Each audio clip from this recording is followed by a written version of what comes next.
मैं हूं अमजद मलिक और आप देख रहे हैं हमारा यूट्यूब चैनल पंजाब दी शान। पंजाब दी शान पहुंचे जनाब कसूर ਦੇ ਇਲਾਕੇ ਦੇ ਵਿੱਚ ਬਹੁਤ ਖੂਬਸੂਰਤ ਬਰੀਡਰ ਕੁਆਲਿਟੀ ਤੁਹਾਨੂੰ ਟੈਡਾ ਬੱਕਰਾ ਵਿਖਾ ਰਹੇ ਹਾਂ ਜੀ। ਇਹ ਫਾਰ ਸੇਲ ਹੈ ਜੀ। ਤੁਸੀਂ ਸਾਂ ਪਲਾਈ ਵਾਸਤੇ भी इस्तेमाल कर सकते हो और बकरियां वास्ते भी जनाब। वीडियो मैं बनाना खुद क्योंकि बच्चे को मोबाइल है। आप सब माइक पकड़ो जी, माइक पकड़ो, इस साइड ते लगाओ जी। बिस्मिल्लाह माशाल्लाह माशाल्लाह। ये जनाब मैं ਤੁਹਾਨੂੰ ਦਿਖਾਣਾ ਇਹ ਟੈਡਾ ਜੀ। ਇਹ ਫਾਰ ਸੇਲ ਹੈ।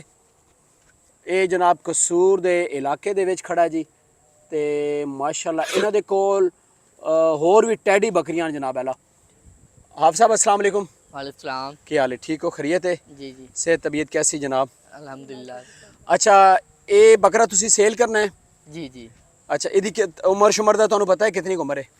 नहीं असल नहीं। ਇਹਨਾਂ ਨੇ ਵਾਲਿਦ ਸਾਹਿਬ ਨੇ ਜੀ ਮੈਨੂੰ ਬੁਲਾਇਆ। ਇਹ ਮਦਰਸਾ ਚਲਾ ਰਹੇ ਨੇ ਬਹੁਤ ਬੜਾ ਕਸੂਰ ਦੇ ਵਿੱਚ ਤੇ ਇਹਨਾਂ ਦਾ ਬੜਾ ਪਿਆਰਾ ਸ਼ੌਕ ਹੈ ਟੈਡੀ ਬੱਕਰੀਆਂ ਦਾ। ਇਹ ਪਿੱਛੇ ਇਹਨਾਂ ਦੀ ਬੱਕਰੀਆਂ ਵੀ ਤੁਹਾਨੂੰ ਮੈਂ ਵਿਖਾਣਾ ਜੀ। ਇਹ ਬੈਕ ਸਾਈਡ ਤੇ ਬੱਕਰੀਆਂ ਜਨਾਬ ਜ਼ੂਮ ਕਰਕੇ ਵਿਖਾਣਾ। ਇਹ ਟੈਡਾ ਇਹਨਾਂ ਨੇ ਸੇਲ ਕਰਨਾ ਜੀ। ਇਹ ਪਲਾਈ ਵਾਸਤੇ ਵੀ ਤੁਸੀਂ ਇਸਾਂ ਜਨਾਬ ਇਸਤੇਮਾਲ ਕਰ ਸਕਦੇ ਹੋ। ਬਹੁਤ ਖੂਬਸੂਰਤ ਹੈ ਜੀ, ਬੜਾ ਹੈਲਦੀ, ਬੜਾ ਐਕਟਿਵ। ਤੇ ਇਹ ਜਿਸ ਦੋਸਤ ਨੂੰ ਸਮਝ ਆਵੇ ਜਨਾਬ ਅੱਲਾ ਉਹ ਇਹਨਾਂ ਨਾਲ ਰਾਬਤਾ ਕਰੋ ਜੀ। ਇਹ ਮੂੰਹ ਜ਼ਰਾ ਇਧਰ ਕਰੋ ਜੀ। ਇਸ ਨਾਲ ਮਾਸ਼ਾਅੱਲਾ ਬੜਾ ਹੈਲਦੀ ਔਰ ਬੜਾ ਜਨਾਬ ਸਿਹਤਮੰਦ ਜੀ ਮਾਸ਼ਾਅੱਲਾ। ਮੇਰਾ ਔਰ ਕਾਰੀ ਰਿਆਜ਼ ਸਾਹਿਬ ਦਾ ਅੱਜ ਦਾ ਵਿਜ਼ਿਟ ਸੀ ਜੀ ਕਸੂਰ। ਅਸੀਂ ਅੰਮ੍ਰਿਤਸਰੀ ਬੱਕਰੀਆਂ ਵਾਸਤੇ ਆਏ।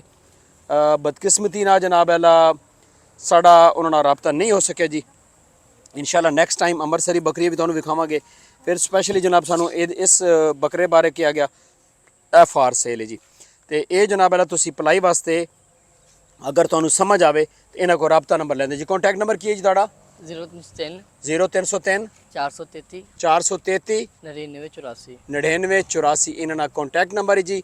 ਇਹ ਏਰੀਆ ਕਿਹੜਾ ਹੈ ਜੀ? दोले वाला पुल। दोले वाला पुल, कसूर दोले वाला पुल जनाब। तो वीडियो अच्छी लगे लाइक शेयर ज़रूर करना जी और कमेंट करना जी कि ये टैडा तुहानू किहो जिहा लगा।